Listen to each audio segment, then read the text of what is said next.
What's happening, everybody? It's January 6th, Sunday. It's 56 degrees. The sun is nice and bright. Occasional cloud passing by. I wanted to try this thing so bad. Yes, this is the Citation from the antique store that's sat in the display case for about 5 years that we know of. Could have been longer. I put line on it, got some 6-pound SOS on it. This is actually a Z-Man jig that I've been using, or a Z-Man worm that I've been using. And we're going to hope that these fish are hungry. Rained all day yesterday, so who knows? They may not do anything. And it is cold. Just because it's 56 doesn't mean that the water's not cold. I just couldn't wait any longer. I wanted to see this thing cast.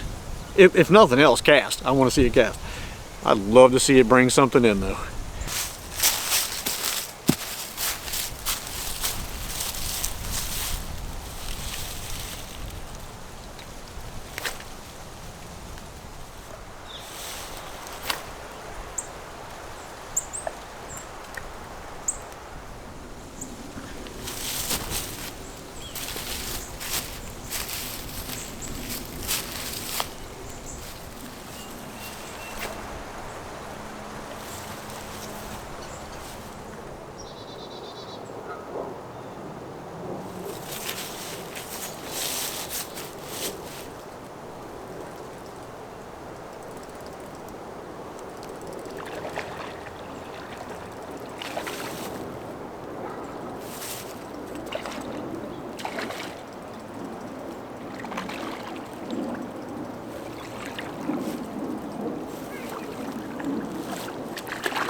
There it is. There it is. January bass. I told you, they gotta eat. January bass on the Citation from the antique store that was the ladies' husbands that sat in the toy display for 5 years that we know of. Ha, man. I just gotta breathe a little bit. Let me just take it in. Can I just have a moment? Can you just... You think that thing's been sitting in that display all these years just waiting for me to come along and say, how would you like to go fishing? Citation 110. Let me put it in the sunlight so you can see it. There used to be some kind of great music right there. Nice little bass, probably in the, oh, I don't know, 14 inches, 13, 14 inches, pound or so. Right there. Get him back in the water and try it again.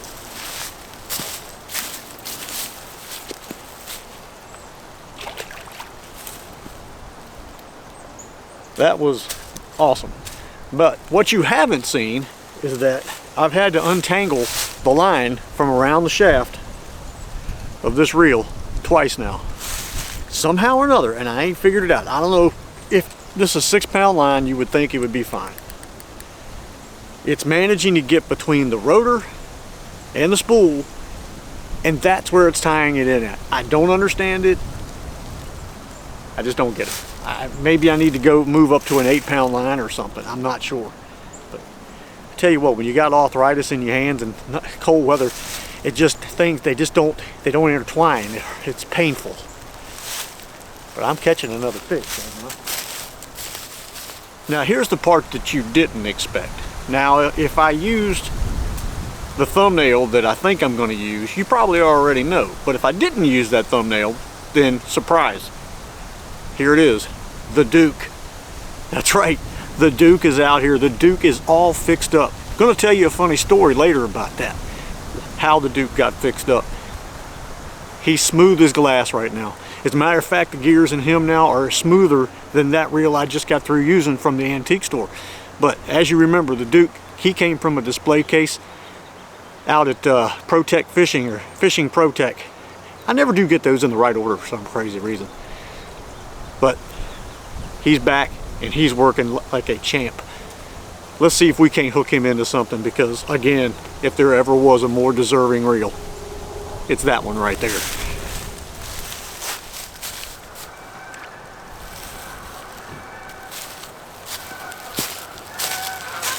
It's probably dropped 12, 15 degrees. There's one big cloud over there in front of the sun.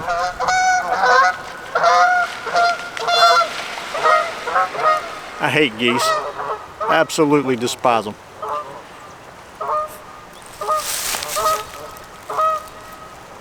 Right where I'm fishing. Stupid flying bagpipes. Let's go somewhere else.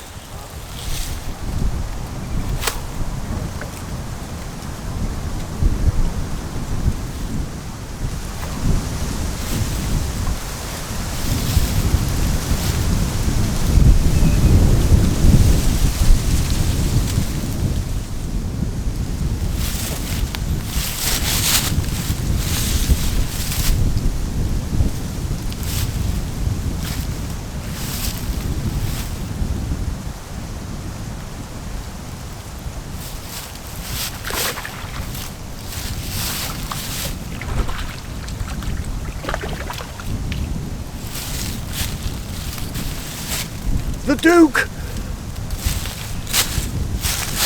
The Duke! Does it! January bass fishing. Whew! Stop that. My hand's cold. I cannot hold on to you very well. Glad we moved. I guess we can thank those stupid geese now, huh? And it wasn't supposed to be cloudy at the rest of the afternoon at all. Welcome to Virginia, where your weather is never what they say. He ain't big, but the Duke, January bass. Another one rescued from a cabinet where its life was, there it was with life with no probation, and I'll come walking up and boom, fish. We're gonna try for a little bit longer, but man, I'm not joking, my knuckles are inflamed. And I don't know what it is, but if there ever was a word that would describe how my knuckles feel right now, inflamed would be it.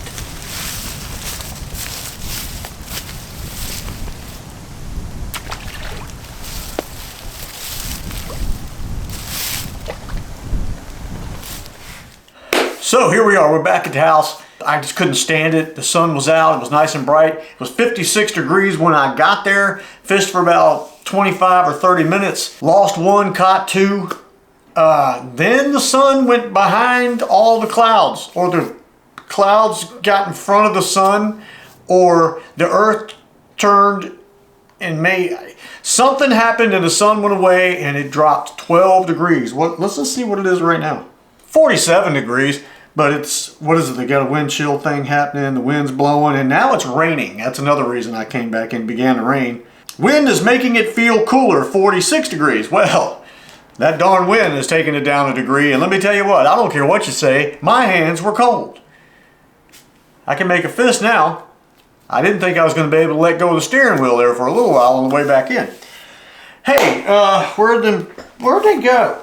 I put them, hold on, they're way over here. I don't know why I do that. When I know I'm going to do something, and then put them so far away I can't get to them. So let's start off with the Duke. I'm so impressed with this old boy here. This thing did really well. It cast really far, and I'm going to tell you, on this OTX rod, I got it on one of these Walmarters here, OTX rods, and this is the, basically it's the typical rod that you're going to find in Walmart. Size-wise, they never really have an abundance of sizes. It's always kind of, this is it, this is it. And I think it's three sizes.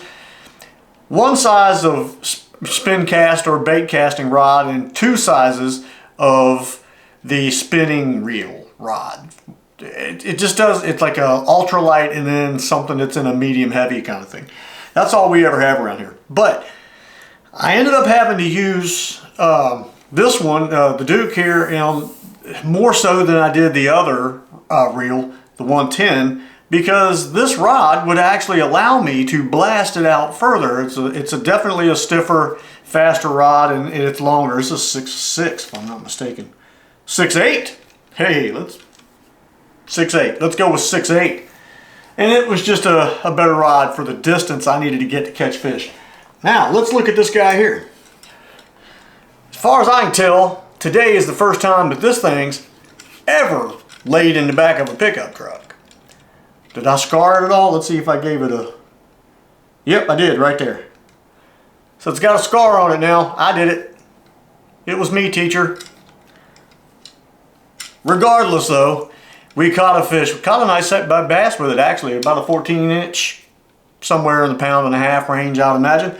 But the Crappie Max rod, okay, was just too limber and too flimsy. I couldn't get the distance out of this one that I could with the other one. So the only problem that we had was this reel kept doing what the Duke used to do. The line was getting tangled up between the spool and the rotor. How is it doing this? How is that line managing to, and I don't have a lot of line on it. It's way inside the realm of the diameter of the spool. How is that line getting up there? But the funny thing about it is, only these two reels have done it, and these two reels have what I call the hairpin that you push over top of the, you push it over top around the shaft housing to keep the spool from coming off. And both of these have that, and both of them were reels that were getting that line tangled up around in between the spool and the rotor. Don't ask me why, it's just a coincidence kind of thing, but beautiful reel, worked flawlessly. Now I'm going to tell you the story, the thing that I wanted to tell you. This reel and the Duke both have parts from that first reel that I told you I had, the 110, the parts bag. This one's got the wing nut up top to hold the rotor down, and the Duke has the crank that came off of that reel that you saw that we got parts off of. Now here's something else you might find amusing. You might not find it amusing. You might just say, what a coincidence. Glad you told me. Or you might say, didn't care, sorry. Click. I don't know. When I ordered the new gears for the Duke, I ordered a pinion gear and a crank gear. When I got them, they came from Matt's Reel Repair up in Wisconsin. When I got them, the two gears didn't match. One was a fine tooth gear and the other was a coarse gear. So the fine tooth gear was the pinion gear, the little tiny round gear. Looks like this gear. It came in a fine tooth, where my crank gear was a coarse tooth gear. That's what I call it. You may call it something else. But they didn't match up. So I did have a better gear that came out of one of the old 225s and the Tangle Freeze. I put them together inside the Duke. They worked great. So then I got stuck with this little pinion gear that went to nothing. Until today I realized that that little pinion gear, well, it goes with this one. This is the one that came out of the display case. It came out of a thing that people look into to look at it and see it without touching it. It works great in here because that particular gear, the pinion gear, and this one had a rough spot in it. From just sitting, really, probably is all it ever was, just from sitting. Or somebody was manhandling a little bit, where the crank gear was fine. So everything worked out, except one thing. And we're going to talk about safety right at the moment while out doing whatever you do. Whether it's fishing, whether it's hiking, biking, motorcycling, whatever. If you do stupid things will happen to you. As most fishermen, we have through the years taken line, put it in our mouths, and bit it to cut the line. Especially if you're dealing with 2 pound, 4 pound, 6 pound. I usually don't do it with 8. Well, I did it today with 6. And didn't realize what was going on until it was too late, and I broke my tooth. Probably see it right there. Yeah, that's a first. I've had a broken one down here since I was like 17, But now I broke that one. So I guess I've just come to that age where if you cut me, I'll bleed like a stuck pig. And I got arthritis in my hands. My hair's turning gray. I got flab under my neck. And muscles ain't as muscly as they used to be. We're getting old. We got to stop doing dumb things. And needless to say, cutting line with your teeth is not a good thing. Don't do that. Especially when you have a knife right in your pocket. It's like, why? Why did you do that? So now I've got this sharp, jagged edge that's cutting my tongue all to pieces on my tooth. Might have to get the file out and take care of that. But that would fall under some of that stupid stuff you're not supposed to do. Anyway, hey, I hope you guys enjoyed this. You got to see 2 reels that were rescued, taken apart, put together, and they went out and caught January bass. Now, we missed one. We caught 2. We could have had 3. My bad, I missed one because I got so excited that one actually hit. Little did I know 2 more would after that. Anyway, January bass fishing with reels rescued from display cases. Man, it's just... Sometimes the planets and the things just line up. Everything just goes well. Now, if I didn't have this jagged edge on my tooth, I'm going to have to do something about that. I'm not going to be able to tolerate that very long. I mean, all the dentist is going to do is file it down. What's wrong with me doing it? Anyway, thank you guys for watching. We'll see you on the next one. Whatever the next one may be. Might be me filing my tooth down. Wouldn't that be exciting? Hey, boo, let's get something to eat. You look hungry. Are you hungry?